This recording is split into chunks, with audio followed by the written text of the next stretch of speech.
mi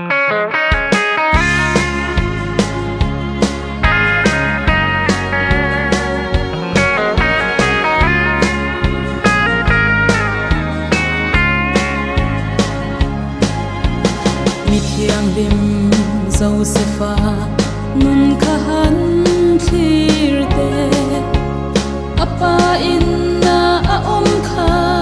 mal som na ani tan in thim chunga po kha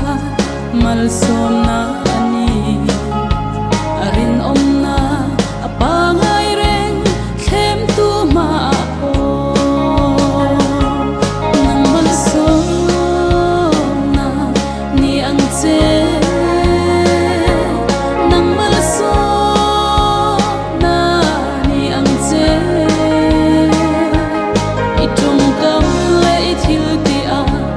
Krista me lo lang chua se nang mal so na ni ang che Izara I chung ten ha chol na chang se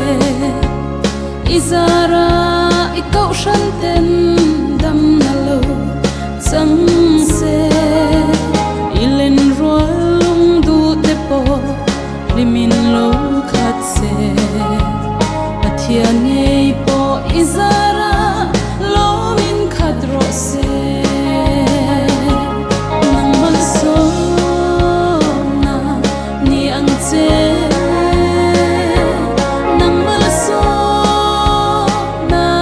ni ang che I tum kam le I thil ti a Krista me lo lang chua se nang mal so na ni ang che